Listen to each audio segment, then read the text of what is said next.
Let's take a look at the Arnolfini portrait by Jan van Eyck. This is a smallish painting. It's about 2 feet wide and about 3 feet tall, and you can find this in the National Gallery in London, England. It's painted with oil paint on top of oak wooden panels, and this was painted at about 1434.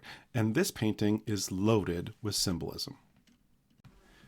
Let's start off by looking at Arnolfini himself. He's off on the left of the painting, and he's wearing this dark black hat, and he's wearing this magnificent blackish, sort of purplish robe. And this robe is made out of fur, and it's obviously something that's really quite expensive.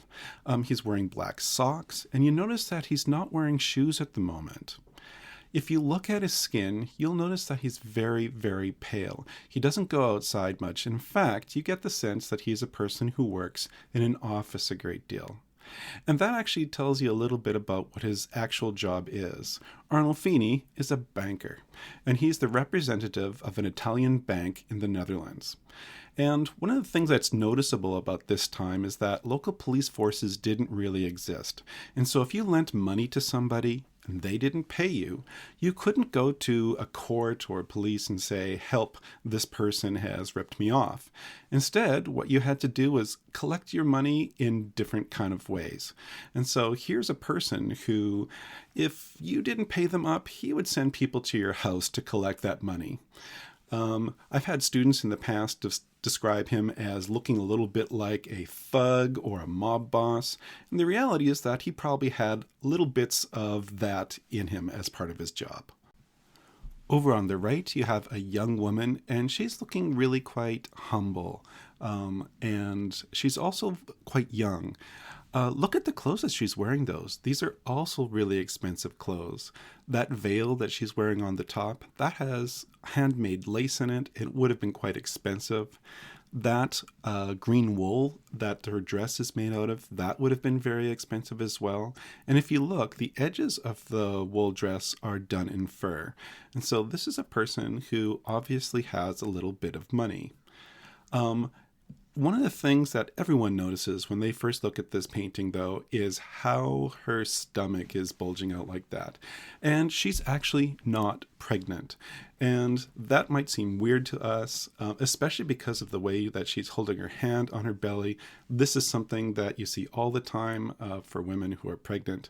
But what's actually happening is fashion.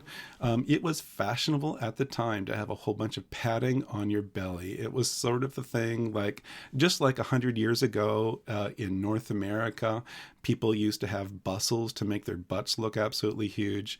Back at this time, people put padding in their bellies in order to make them look particularly fashionable. But she's actually not pregnant. Let's look around this room a little bit, and up at the top of the painting, you see this expensive candelabra, and it looks like it's made out of brass, and it's done in extraordinary detail. People have wondered for years, how did he get this degree of observation? Was it traced? And there's actually evidence that Van Eyck used a combination of lenses in order to be able to trace this candelabra in all of its detail on a canvas before he started painting it. Now, the fact that this thing is so expensive is done on purpose. Van Eyck is trying to show that Arnolfini has money and that Arnolfini can afford little household treasures like this. Notice, though, the candle. There's only one lit. And there's a reason for that. In paintings of this age, most of the time, everything has a symbolic nature. In this particular case, the candle is kind of like the light of God, and it's like the painter is trying to put the presence of God into this painting. And there's actually a specific reason for that, which we're going to find out later. Right underneath that candelabra is this ornate and beautiful signature. It's written in Latin, and it says Johannes de Eyck fuit hic, 1434, and that translates into English as Jan van Eyck was here in the year 1434. And it's done in a way that shows that Van Eyck is incredibly proud of what he's achieved. Van Eyck is trying to say not only that he did this, but look at what I've achieved. Underneath Van Eyck's signature, you'll find these two objects. You'll find some beads and you'll find a mirror. But these are not normal beads. These are prayer beads, the sort of beads that you would hold in your hands and you would play with the beads as you would make your daily prayers. The mirror itself is also curved, and this is not an accident.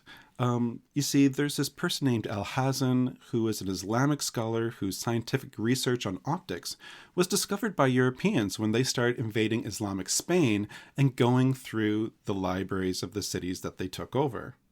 Van Eyck is trying to tell us both that this family is very religious, but also that they're up to date in the new exciting discoveries that are coming from other countries.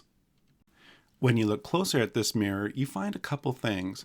One is that all around the outside edge of the mirror are all of these tiny paintings. And what these tiny paintings are the last days of Jesus. And this is again trying to show that Arnolfini is very religious. But if you look even closer, you can see the back of the couple and you can see two people watching. If we go down and look below their feet, there is the world's fluffiest dog. Van Eyck has painted this with a great deal of care, and you can see just about every hair on this dog put in there. But this dog is not just cute. The dog is there for symbolism. Dogs are a symbol of loyalty. If you were, for example, making a painting and you included a picture of a cat, you're trying to say that maybe there's disloyalty happening. But dogs are the opposite. So by Van Eyck putting this puppy into this painting, he's trying to say that the relationship between these two people, between this man and this woman, is very, very loyal. One of the things that's interesting in this painting is that both of these two people have taken off their shoes. His shoes are off in the bottom left-hand corner, and they're wooden shoes because, of course, this is the Netherlands. Her shoes are these red ones, which are to the bottom middle of the painting. And you have to wonder, why have they taken off their shoes? Now, many of us live in houses where we're encouraged to take our shoes off. However, back then, keeping your shoes on was fairly normal, unless there was a special occasion or if you're going into a sacred space.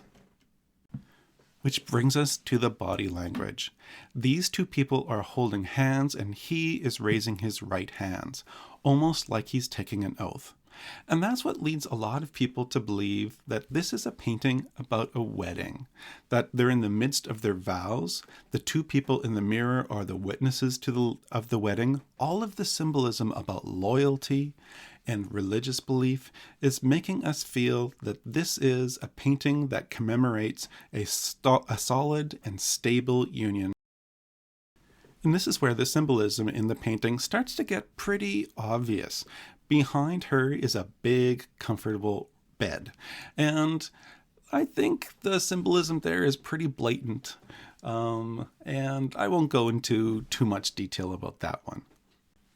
And similarly, in the left behind him is a window, and outside the window you can see orange trees with oranges on the branches. And in fact, there are fresh oranges on the sideboard and on the window ledge behind him. This painting is showing trees bearing fruit, which is a symbol of fertility. So when you put these clues together, it looks like this is the portrait of the beginning of the Arnolfini family. The two people are shown wealthy, they're shown healthy, they're shown exchanging vows that are likely to be their wedding vows. They're shown to be religious, but they're also shown to be up to date with current technology and science. And the entire thing is basically saying, look at us, we are young, we're prosperous, and we are bringing our two lives together in this positive and beautiful way.